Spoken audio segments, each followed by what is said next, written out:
Hi, I'm Lynn Wise, and with me today is Emily Hawthorne. Today we're going to be talking about President Obama's recent trip to Saudi Arabia. Emily, so the big question going into these talks was that this 9/11 bill that the U.S. is considering and how the Saudis were going to react to that, but it didn't even come up in the talks. Can you talk a little bit about that silence, that big elephant in the room? Yeah, so the White House confirmed that the 9/11 bill did not come up in the discussions between King Salman of Saudi Arabia, the other GCC leaders, and President Obama.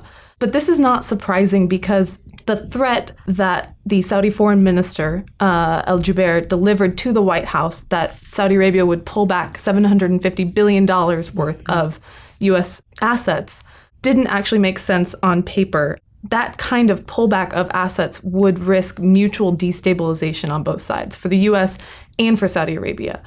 So it really was more of a threat, a posturing of sort of a wish on Saudi Arabia's part that they didn't have to rely so much on the United States.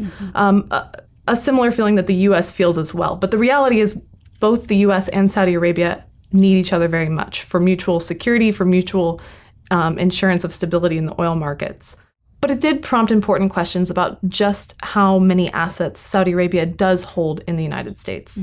So this issue's not going away. How is it likely to resurface in the days, months, weeks ahead?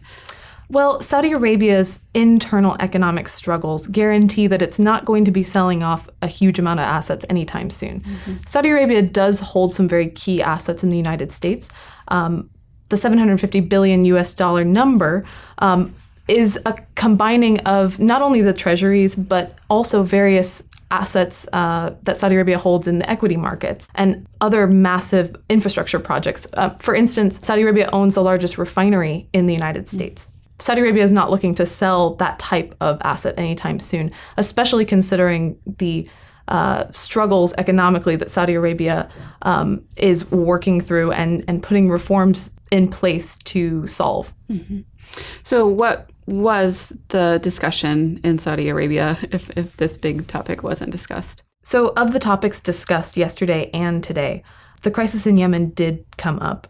Saudi Arabia leads the coalition in the year-long war in Yemen, but it has a lot of U.S. support in that war.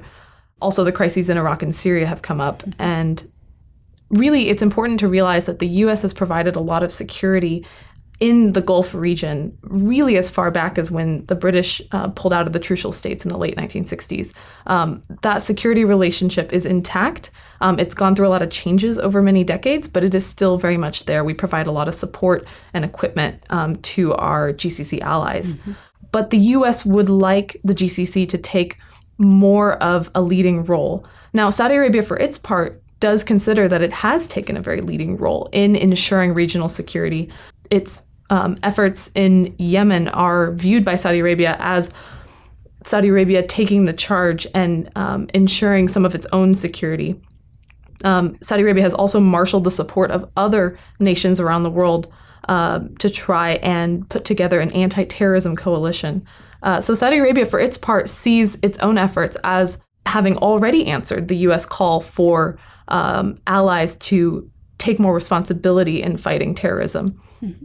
And so then maybe the last issue related to the Iran topic that you brought up earlier is oil prices and whether these Middle Eastern countries, OPEC countries, are going to cut production. Did that come up at all? And what is the dynamic like there? So the focus of the talks in Riyadh were really focused on security, on counterterrorism, but the U.S. definitely needs Saudi Arabia as the most influential member of OPEC to ensure stable oil markets around the world. Saudi Arabia supplies a lot of oil to the United States, and even with increased U.S. oil production, the U.S. isn't looking to change that import-export relationship with Saudi Arabia, but the main thing that Saudi Arabia provides to the United States and that the U.S. wants to keep in place is the understanding that there will be a stable output of oil from the Middle East, that there won't be wild fluctuations in the market that would negatively impact both the U.S. market at home through wildly fluctuating oil prices, as well as regions like Asia, which import a lot of oil, and that would negatively impact our Asian allies were there to be wildly fluctuating oil prices. So this is an enduring concern between GCC and the United States. Such a complex relationship there, and so many things going on security-wise and oil-wise. So thank you for shedding some light on that. Thank you. For more on the Middle East and Saudi Arabia, please visit stratfor.com.